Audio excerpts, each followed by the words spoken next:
Aloha! Hi. I'm Madame Donut, and I own Donut Dynamite with my husband.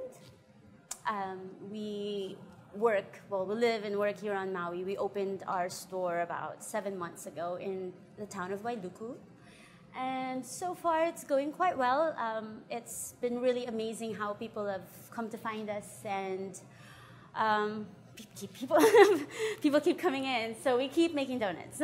I was born and raised in the Philippines, and I have 2 other siblings, and my mom have always been quite good at figuring out what our strengths were. My sister was very good at organizing the house, so she cleaned, and my brother worked the farm, and I ended up in the kitchen. I always loved donuts. My very first job was actually at Dunkin' Donuts when I was 15. I don't know if I'm allowed to say that. But at the time, I did not make the donuts. I worked the front of the house.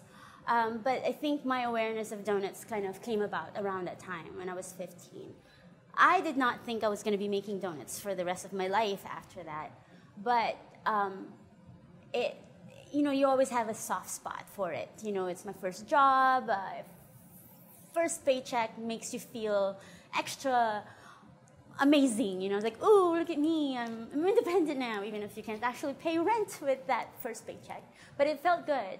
So many years later, I became a pastry chef. Somehow, I would always sneak in a donut on the pastry menu in every place that I worked at. I always thought it was fun. I always thought donuts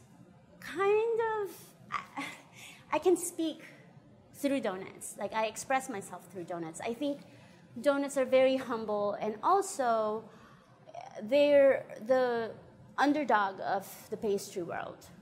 And I found it to be challenging, changing people's minds about donuts. Because when I tell people I wanted to make donuts, they're like, really? You're a CIA-educated pastry chef. You want to make donuts for a living?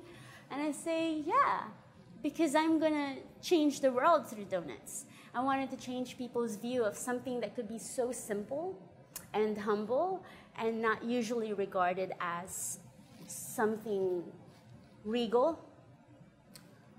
So when I decided to start a donut business, I thought, we'll make brioche-style donuts. Brioche is pretty much in the same family as croissants, which was my first baking project. It's actually called the rich man's bread in the pastry world. It's an enriched dough. It has a lot more eggs and butter than any other dough out there. It's also probably one of the more complicated doughs to make, just because you can't just add everything, mix it all together, and step away. It's really an emulsion, if you think about it. You emulsify the butter really well. If you don't, you end up with a really greasy product that tears apart. It's complicated in a way because butter will cut through the gluten that you normally would develop when you're making dough.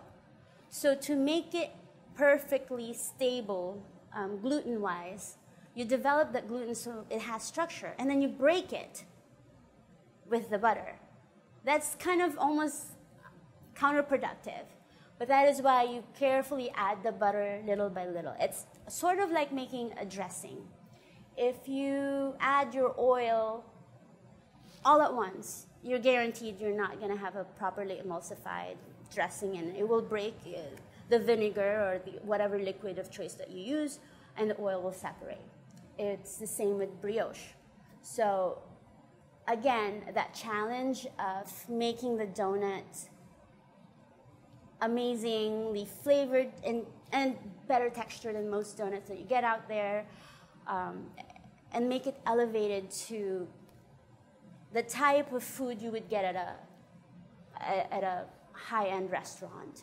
To me, I wanted that donut to have that turnaround, like, hey, it's humble, but then it's also so luxurious. Actually, we always hear the quote, "Let them eat cake," by Marie Antoinette. But if you actually look at what she had said, in French, she said, "Let them eat brioche."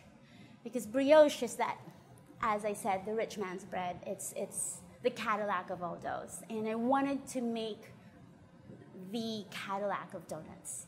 So brioche donuts it is. So the cooking channel messaged me on Facebook.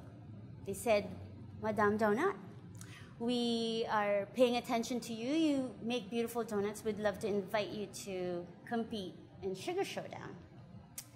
And I said, no, we don't do those competitions.